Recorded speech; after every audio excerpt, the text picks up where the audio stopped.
Greetings Commanders, this is Cree here, and I am an Elite Dangerous content creator. If you'd ever like to catch me live, you can catch me at twitch.tv/Cree, where we have a lot of community-based events like mining, exploring, killing pirates, and the most popular being killing Thargoids for those big bucks. In today's video, we're going to be having a look at the Combat Cobra Mark III. So this is no engineering and completely noob friendly. So without further ado, let's have a look at the hardpoints. So these are the hardpoints for the Cobra Mark III. There are 4 slots, 2 medium and 2 small. So for this build, I have 1 multi-cannon and 1 pulse laser, both gimbaled in the 2 mediums. And for the small, pulse laser and multi-cannon. The reason why I have this is because that the medium ones are up top and the small ones are at the bottom. So if we have the ballistic and thermal weapons on the top and bottom, it just means that you'll be able to attack your opponent a lot easier depending on where they are in relation to where you are to them as well. I'm sure you'll notice that all of these are gimbaled. So obviously with gimbaled, it is a lot easier to aim at your enemy because they auto-target. It does mean that with gimbaled weapons, your radius of where your weapon can actually aim is smaller than turreted, but it is easier, and the damage output is a bit smaller compared to fixed weapons. The only real downside to using gimbaled weapons is that if your enemy uses a chaff launcher, then it will scramble the aim of your gimbaled weapons. So what you can do to combat that is just de-target them and shoot them as if you had fixed weapons. Now on to the utility mounts. Now for the utility mounts, it only has 2 slots. This makes the build a little bit difficult with what you want to put on there, but in terms of pirate killing, I have decided that having a kill warrant scanner and a shield booster, both A-rated, on the build. So the shield booster does as it sounds, it boosts the protection of your shield by 20%. And then with the kill warrant scanner, that is something that you use, so you can scan the enemy ship and then you can find out if there are any other warrants out for that particular enemy in other systems as opposed to just the one that you're in. Now there is something else that I will mention about the kill warrant scanner a little bit later in the video, so stay tuned for that. Now to the core internal. Now for the core internal, I have military grade composite for the armor. So this is so you can boost your hull by 250%. So as the details say here, it does mean that it is heavier, so the mass is 27 tons. And as I said, the hull boost is 250%, but it does mean that you lose out on a bit of resistance, but that's pretty standard. So the kinetic resistance is dropped by 20%, thermal resistance is 0, and the explosive resistance is dropped 40%. But with your shield boost, that will definitely help out with that. So next is the power plant. So this is a 4A power plant because you need as much power as you possibly can. Now with this build as well, you'll notice that down here, retracted and deployed, there's a big difference here. So retracted, so that means that your hard points are tucked away. Then your ship only uses 12.43 megawatts of the total power, which is 15.60 megawatts. But once your hard points are deployed, it needs 17.63 megawatts.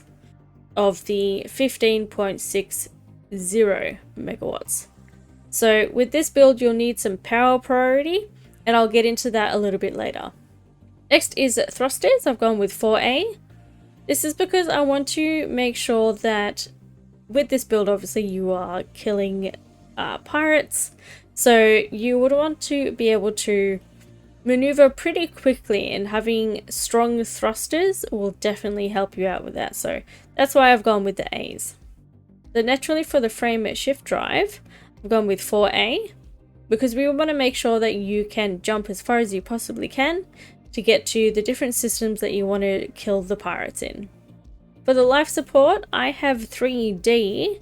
So I didn't A rate this partly because of the power, but also you don't necessarily need a long time for your emergency life support. So with D-rated, you'll see here that you have 7.5 minutes of oxygen in your ship. So generally speaking, that is long enough for you to be able to find the nearest station that you can repair at and then get that oxygen back into your ship. Especially if you go to my favorite system, which is LHS 317. The resource extraction sites that you can fight at are super close to the main big station there, so 7.5 minutes is more than enough time. Next is the power distributor. So this is 3A.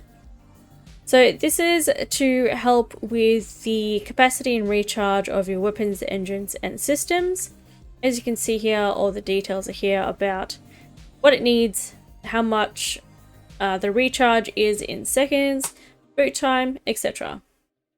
So making sure that you're able to switch between needing more power to your weapons, engines, or systems in a combat situation is definitely advantageous.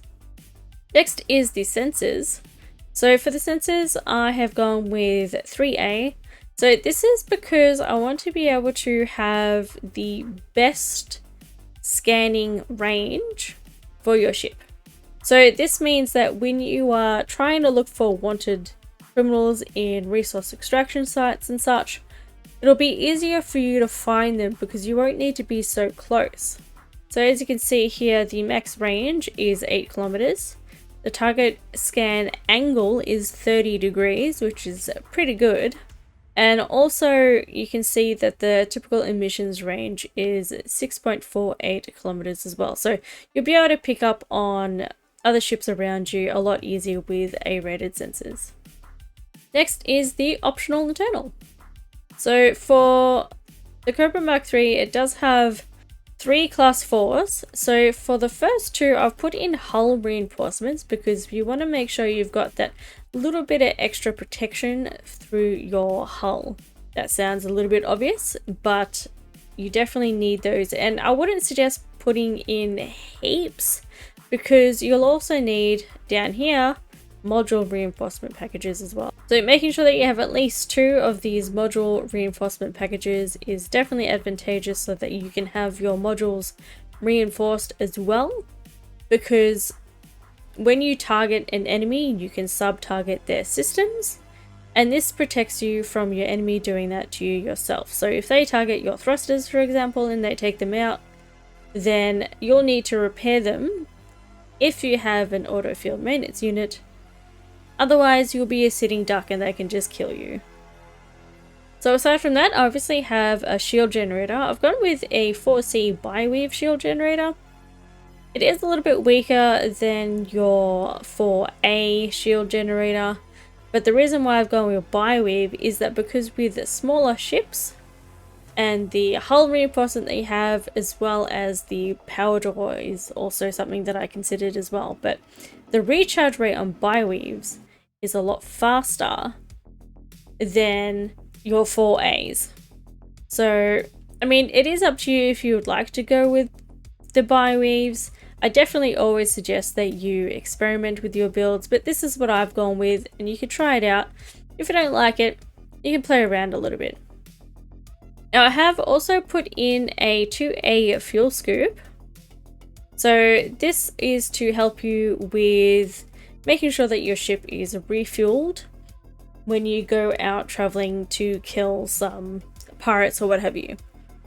If you know that you're not going to be going too far, then you could probably swap this out for a hull reinforcement package. But otherwise, I would suggest keeping one on, especially if you're new. You may not know the the acronym that we use to find the stars that are scoopable. And if you would like to find out more about that, then definitely check out my tutorials playlist. I'll link it just right here. Now for the last 2 class 1 slots, I do have Advanced Docking Computer and Super Cruise Assist. This is on the only assumption that you are pretty new and you're not quite comfortable with flying around and docking yourself. Otherwise you can put some more hull reinforcement in the ship, but that is completely up to you. Okay, now I just want to talk about the fire groups. So as I had mentioned before, I wanted to talk to you about the kill warrant scanner. So this is where that comes into play. Now my suggestion is that with the kill warrant scanner, as you can see down here, I've put that on 1, as well as my pulse lasers in the same fire group.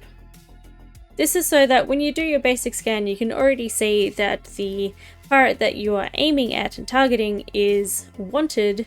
Then whilst you're shooting them with the pulse lasers to take down their shields, you're also scanning for other warrants in the galaxy. So that is a bit of a tip that you could use. It is completely up to you if you would like to use it, but that's what I do. Now, of course, my secondary is the multi-cannons. Now, as for the data link scanner, composition scanner, and discovery scanner, I have them all in their own fire group. Discovery scanner on 2, and the composition and data link scanner are both on 1 in the 1 fire group. You don't need to worry about the data link and composition scanner going off at the same time, because you have to be within a certain distance of the object that you want to scan that uses those particular scanners for them to go off. So they won't contradict with each other. Now, next is the power priority. So with the power priority, I've put it into 3 groups of priority. So priority ones are the ones that you want to make sure are on all the time, like thrusters, life support, things like that. The ones that I have in the second group are things that you'll be using whilst you're in combat, and the third are the ones that you want shut down whilst you are in combat. So obviously those will shut down on their own once you have your hardpoints deployed. And then once they are retracted, then you will get the power back. So just going over what priority for what I have. So thrusters 1, kill warrant scanner 2, fireweave shield generator 1, shield booster 1, sensors 1, multi-cannon 2, cargo hatch 3, pulse laser 2, power distributor 1, life support 1, frame shift drive 3, advanced docking computer 3, pulse laser 2, fuel scoop 3, multi-cannon 2, super cruise assist 3, and then the rest you'll see that there's nothing in the priority section because they don't take up any power at all. Now I hope that you found this video helpful. If you did, make sure that you give this video a like, subscribe if you haven't already, and if you have, thank you so much, it means so much to me. And anyway, here is a playlist for my ship builds. You can peruse that if you will. I'll see you over there, Commanders. Fly safe.